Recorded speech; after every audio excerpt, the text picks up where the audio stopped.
Pelatih Timnas Malaysia U23, Nafuzi Zain, berikan target pada turnamen Piala AFF U23 2025. Penuh percaya diri menatap ASEAN Cup U23, Thailand punya jagoan Jepang dan si tukang selebrasi bebek. Pernyataan penuh kesombongan. Vietnam bosan juara 2 kali berturut, Kim Sang-sik anggap sepele ASEAN Cup U23 2025. Melihat peserta lain begitu berambisi dan antusias, ini permintaan mendalam Erick Thohir pada skuad Garuda Muda. Bikin lawan ketar-ketir, ini target Gerald van den Burg di Piala AFF U23 2025.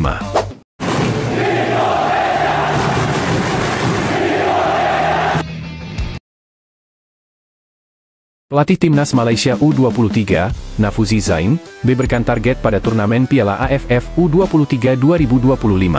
FAM belum memberikan target resmi kepada pelatih Malaysia U23, Nafuzi Zain. Namun, dilansir melalui Metro Mai, Nafuzi Zain sendiri telah mematok target pribadinya. Pelatih 46 tahun itu ingin mengantarkan Malaysia lolos ke fase semifinal Piala AFF U23 2025.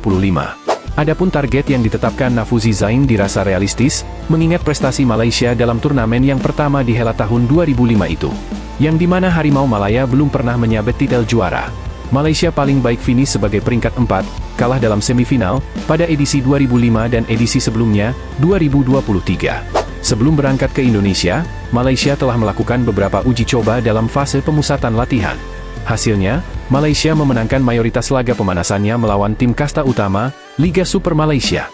Pertama, uji coba melawan tim kasta utama Liga Malaysia, Polis Diraja Malaysia FA, PDRM FC, berakhir skor kemenangan 1-0, Minggu, 6 Juli 2025. Lalu dalam laga kedua menghadapi Melaka FC, Malaysia meraup kemenangan lebih besar, yaitu skor 4-1, Selasa, 8 Juli 2025. Namun pada laga uji coba terakhir, giliran Malaysia yang takluk atas lawannya, yaitu Negeri 9 FC, skor 0-1, Jumat, 11 Juli 2025, lalu. Nafuzi Zain berharap Malaysia dapat melalui persaingan ke depan dengan baik. Saya berharap para pemain tetap fokus pada turnamen mendatang, ucap Nafuzi. Saya tahu tim ini underdogs, tidak diunggulkan, tapi kita jika punya semangat dan disiplin tinggi, maka siapapun lawan bisa dikejutkan, sambung mantan pelatih Terengganu FC itu. Penuh percaya diri menatap ASEAN Cup U23, Thailand punya jagoan Jepang dan si tukang selebrasi bebek. Thailand datang ke ASEAN Cup U23 2025 dengan penuh percaya diri, ada jagoan dari Jepang dan si tukang selebrasi bebek jadi andalan. Federasi Sepak Bola Thailand, FAT, mengumumkan 23 pemain Timnas U23 Thailand untuk ASEAN Cup U23 2025. Sebagian besar pemain merupakan kelahiran tahun 2003 dan mayoritas bermain di kompetisi lokal Thailand. Dari 23 pemain ini, hanya 2 nama yang berstatus pemain abroad, yakni Thanakrit Laorkai dan Yotsakorn Burapha. Namun, level abroad kedua pemain ini belum bisa dibilang terbaik meski Thanakrit bermain di Liga Jepang. Pasalnya, klub yang dibela bermain di kasta 4 kompetisi, yakni Tiamo Hirakata, sementara Yotsakorn bermain di Liga Singapura. Pemain yang terkenal lewat selebrasi ular dan bebek itu baru saja pindah ke klub Hougang United. Yotsakorn merupakan pemain termuda yang pernah masuk Timnas U23 Thailand dalam perjalanan meraih juara. Ia pernah bermain di SEA Games 2023 Kamboja, khususnya di partai final melawan Indonesia dan mencetak gol kedua. Gol tersebut membawanya mengoleksi 5 gol di SEA Games 2023, sekaligus menuai kontroversi dan menyulut emosi. Selepas mencetak gol, Yotsakorn berlari ke arah bench pemain Indonesia dan melakukan selebrasi ular. Aksinya itu memicu emosi pemain di bench Indonesia hingga keributan antar kedua kubu pun tak terelakkan. Terlepas dari itu, Thailand dinilai sudah siap untuk bersaing memperebutkan gelar di ASEAN Cup U23 2025. Thanakrit Laorkai akan mengandalkan ilmu sepak bola yang didapat selama berkarir di Jepang. Termasuk jika dipertemukan dengan Indonesia, ia sesumbar akan membawa Thailand U23 menjadi nomor 1 di Asia Tenggara. Tim saat ini jauh lebih terkoordinasi, semangat dan kekompakan juga semakin meningkat, kata Thanakrit. Ini adalah kesempatan besar yang diciptakan klub bagi saya untuk mendapatkan pengalaman internasional. Selama abroad, saya belajar banyak hal, terutama metode transisi cepat yang diterapkan tim-tim Jepang dengan sangat efektif. Tujuan saya sama dengan seluruh tim, memenangkan kejuaraan. Kami ingin menjadi nomor 1 di Asia Tenggara. Mengukuhkan posisi sepak bola Thailand, pungkasnya. Timnas U23 Thailand tergabung di grup C bersama Myanmar dan Timor Leste. Laga pertama mereka digelar pada 19 Juli melawan Timor Leste di Stadion Patriot Candrabaga. Pernyataan penuh kesombongan. Vietnam bosan juara 2 kali berturut, Kim Sang-sik anggap sepele ASEAN Cup U23 2025.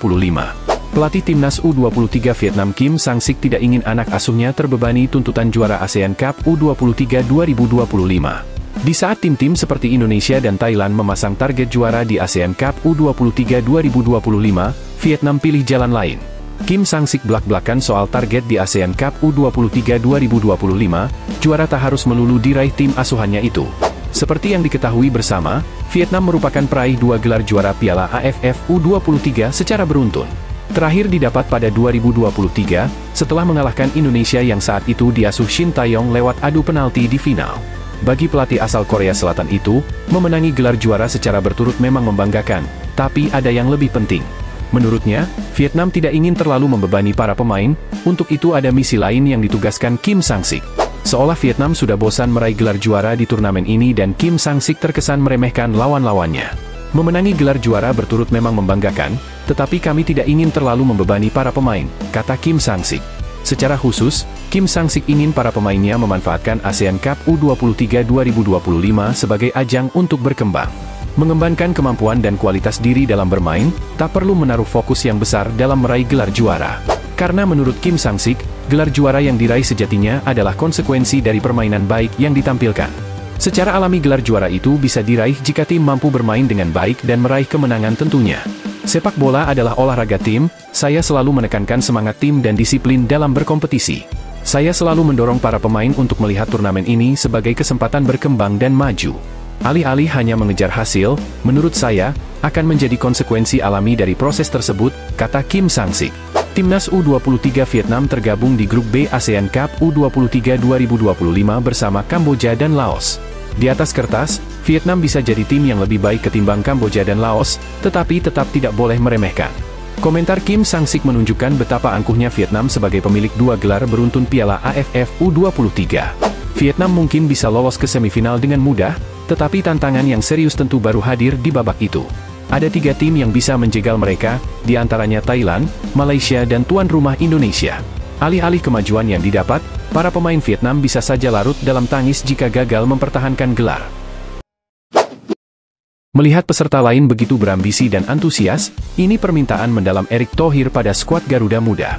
Ketua Umum PSSI Erick Thohir menegaskan harapannya agar timnas U23 Indonesia menampilkan performa maksimal pada Piala AFF U23 2025. Ia meminta skuad muda Garuda memanfaatkan ajang itu sebaik mungkin sebagai persiapan menghadapi kualifikasi Piala Asia U23 2026. Turnamen ini bukan hanya soal hasil. Saya minta mereka bermain sebaik-baiknya, karena ini bagian dari persiapan untuk kualifikasi Piala Asia U23, kata Erick Thohir. Menurut Erick, kompetisi regional seperti Piala AFF U23 menjadi kesempatan berharga untuk menilai sejauh mana perkembangan tim. Ia berharap para pemain bisa menunjukkan kualitas terbaik. Kami ingin lihat konsistensi permainan. Ini juga jadi ujian mental bertanding di level internasional, ujarnya. Selain itu, Erick menilai turnamen ini penting untuk membangun kekompakan tim yang akan berlaga di kualifikasi Piala Asia U23 2026 mendatang. Kami ingin tim ini solid, chemistry terbentuk, agar lebih siap di kualifikasi nanti, tambahnya. PSSI juga memastikan akan terus mendukung persiapan tim secara maksimal. Erick mengatakan federasi siap memberikan fasilitas terbaik untuk pelatih dan pemain demi mencapai target jangka panjang. Kami berkomitmen mendukung pelatih dan pemain. Target utama tentu lolos ke Piala Asia U23 2026, tegas Erick Thohir. Bikin lawan ketar-ketir, ini target Gerald van den Burg di Piala AFF U23 2025. Turnamen ini akan digelar mulai pada 15 hingga 29 Juli 2025, dengan Indonesia sebagai tuan rumah. 2 lokasi pertandingan telah ditentukan, yaitu Stadion Patriot Candrabaga di Bekasi, Jawa Barat, dan Stadion Utama Gelora Bung Karno, SUGBK, di Senayan, Jakarta. Sebanyak 10 tim akan berpartisipasi dalam kompetisi ini. Sebanyak 10 negara dibagi ke dalam 3 grup. Grup A terdiri dari Timnas U23 Indonesia, Malaysia, Filipina, dan Brunei Darussalam. Grup B diisi oleh Vietnam, Kamboja, dan Laos. Sedangkan grup C dihuni oleh Thailand, Myanmar, dan Timor Leste. Timnas U23 Indonesia akan memulai pertandingan melawan Brunei di SUGBK pada 15 Juli 2025, pukul 20 waktu Indonesia Barat. Setelah menghadapi Brunei, mereka akan bertanding melawan Filipina pada 18 Juli dan Malaysia pada 21 Juli. Pelatih Timnas U23 Indonesia, Gerald van den Burg, bertekad untuk meraih gelar juara di ASEAN Cup U23 2025. Saya ingin menang di setiap turnamen, meski tentu itu tidak selalu mungkin, ungkap Gerald van den Burg dilansir dari Instagram Timnas Indonesia. Tapi kami akan memberikan segalanya untuk itu. Dan ya, saya tidak akan pernah bilang bahwa kami puas dengan posisi kedua, tambahnya. Pelatih asal Belanda ini menekankan pentingnya mentalitas juara bagi timnya. Bagi saya, kalau begitu lebih baik kami tidak ikut turnamen. Saya ingin menang, dan itu mentalitas yang harus kami punya, tuturnya. Perlu dicatat bahwa pada edisi 2023, Timnas U23 Indonesia berhasil meraih status runner-up. Mengejutkan, inilah update ranking FIFA negara-negara Asia Tenggara, ada yang posisinya meningkat tajam dan ada yang turun tajam. Simak selengkapnya. Timor Leste. Meskipun masih terbelakang dari segi fasilitas sepak bola, Timnas Timor Leste berhasil menunjukkan potensinya dengan merangsek naik 2 posisi pada ranking terbaru FIFA. Negara bekas Provinsi Indonesia itu kini menduduki posisi ranking 196 dunia. Laos. Timnas Laos seringkali diremehkan di turnamen ASEAN, namun terkadang bisa memberikan kejutan. Pada Piala AFF 2024, Timnas Laos berhasil menahan imbang tuan rumah Timnas Indonesia. Kala itu, The Million Elephants datang ke Solo dengan mayoritas pemain muda. Dengan berhasil naik 5 posisi pada ranking FIFA terbaru, kini Laos berada di peringkat 185 dunia. Brunei Darussalam. Keterbatasan populasi tidak membuat Brunei Darussalam menyerah. Mereka terus mengejar dan tak mau tertinggal jauh dari negara tetangganya. Pada update ranking FIFA terbaru, Brunei Darussalam naik 2 tingkat menempati ranking 183 dunia. Kamboja. PSSI-nya Kamboja tak henti melakukan gebrakan demi kemajuan sepak bola di negara itu. Dengan hadirnya Keisuke Honda di Timnas Kamboja sejak 2018 lalu, transformasi Timnas ini perlahan mulai kelihatan hasilnya. Kali ini, Timnas Kamboja sukses naik 1 tangga ke peringkat 180 dunia. Myanmar. Sejak Piala AFF digelar tahun 1996, Myanmar memang belum pernah juara. Prestasi terbaik mereka di tingkat ASEAN hanya tembus sebagai semifinalis. Namun pada ranking FIFA, kali ini Myanmar juga berhasil naik 2 posisi ke peringkat 160 dunia. Beda 20 peringkat dari Kamboja. Singapura. Meski timnas Singapura sedang terpuruk, pemegang 4 gelar juara AFF ini tetap bisa menunjukkan progres di ranking terbaru FIFA. Dengan berhasil naik 2 posisi, kini timnas Singapura berada di peringkat 159 dunia. Filipina. Beberapa tahun terakhir, timnas Filipina sedang gencar melakukan pembenahan di skuad mereka dengan jalur naturalisasi pemain. Pada update peringkat FIFA kali ini, timnas Filipina naik 1 tangga ke posisi 145 dunia. Malaysia. Skuad Harimau Malaya tengah gencar melakukan gebrakan besar dengan merekrut banyak pemain naturalisasi baru. Tak pelak, mereka pun sukses menunjukkan kelas dengan membantai Vietnam pada kualifikasi Piala Asia. Yang lebih mencengangkan, timnas Malaysia berhasil naik 5 posisi pada ranking FIFA terbaru. Saat ini negeri jiran berada di peringkat 126 dunia. Indonesia. Menjadi salah satu negara ASEAN yang lolos ke babak ketiga dan babak keempat kualifikasi Piala Dunia 2026 zona Asia membawa berkah tersendiri bagi skuad Garuda. Di babak tersebut, timnas Indonesia banyak mendapat poin yang membuat peringkat makin meningkat. Terbaru, skuad Garuda menempati ranking 118. Naik 5 peringkat dari posisi sebelumnya. Vietnam. Timnas Vietnam sangat mendominasi ASEAN saat diasuh pelatih asal Korea Selatan Park Han-seo. Namun, kini mereka terseok-seok seolah kehilangan jati diri. Meskipun berhasil juara pada ASEAN Cup lalu, namun kala itu peserta lainnya tak mengirimkan skuad utama. Secara umum, performa timnas Nguyen masih terbilang tertinggal dari pesaing lainnya saat ini. Terbukti, The Golden Star mengalami penurunan 4 peringkat FIFA. Dari sebelumnya 109 kini menjadi 113 dunia. Thailand. Timnas Thailand sudah sejak lama menjadi raksasa ASEAN. Namun, proses regenerasi pemain tampaknya tak berhasil dilakukan. Hal ini terbukti saat Thailand tak mampu mempertahankan gelar ASEAN Cup 2024 dan gagal lolos ke babak ketiga kualifikasi Piala Dunia 2026 zona Asia. Dan lebih parahnya lagi, skuad Gajah Perang kini harus terdepak dari peringkat 100 dunia. Turun 3 posisi, kini Thailand berada di peringkat 102 dunia. Bagaimana menurut kalian? Jens Raven resmi gabung Bali United, apakah ini keputusan yang tepat? Striker Timnas Indonesia U23, Jens Raffen, resmi bergabung dengan Bali United setelah menandatangani kontrak jangka panjang, Minggu 13 Juli. Bali United FC resmi mengamankan jasa striker muda Timnas Indonesia U23, Jens Raffen untuk menyambut musim kompetisi 2025-2026. Striker keturunan Belanda itu akan berseragam Serdadu Tridatu untuk 3 musim ke depan, tulis pihak Bali United melalui situs resmi. Rumor Jens Raffen bergabung dengan Bali United sudah muncul dalam sepekan terakhir. Terlebih setelah penyerang 19 tahun itu memutuskan untuk meninggalkan klub Belanda Dordrecht. CEO Bali United FC, Yabes Tanuri, mengatakan Raffen adalah striker muda potensial yang dibutuhkan tim Laskar Tridatu untuk tampil di Super League musim ini. Kami resmi memperkenalkan Jens Raffen sebagai striker baru untuk Bali United selama 3 musim ke depan. Jens Raffen adalah striker potensial yang dibutuhkan tim saat ini dan tim pelatih menilai dia mampu memberikan dampak positif untuk tim Bali United di musim yang baru. Semoga Jens Raffen bisa menjawab dan memberikan prestasi untuk tim ini, ucap Yabes. Pihak Bali United menyebut keputusan Jens Raffen menerima pinangan Bali United tidak lepas dari kehadiran pelatih baru Johnny Jensen. Pelatih asal Belanda itu sebelumnya memiliki banyak pengalaman di Liga Belanda Eredivisie. Pemain berdarah Belanda Indonesia, Raffen, ingin bermain ke Indonesia karena sosok coach Johnny Jensen yang kini menjadi nahkoda Bali United FC. Pengalaman Johnny Jensen dari Eredivisie membuat Jens Raffen ingin memulai karir pertamanya di Indonesia bersama Bali United FC. Selain sosok Johnny Jensen, 2 asisten pelatih dari Belanda yaitu Ronnie Pander dan Jeffrey Talan juga menjadi faktor keinginan Jens Raffen mantap memilih Serdadu Tridatu sebagai klub baru di lapangan hijau, tulis pihak Bali United. Sebelum bergabung dengan skuad Bali United, Jens Raffen akan memperkuat Timnas Indonesia U23 di ajang Piala AFF U23 2025 mulai Selasa 15 Juli. Bagaimana menurut kalian? Terungkap, ternyata ini alasan Rafael Struijk ogah gabung Persija Jakarta.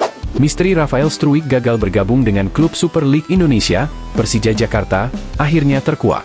Menurut laporan beredar, pemain Timnas Indonesia itu ternyata meminta satu permintaan yang tak bisa disanggupi tim berjuluk Macan Kemayoran tersebut.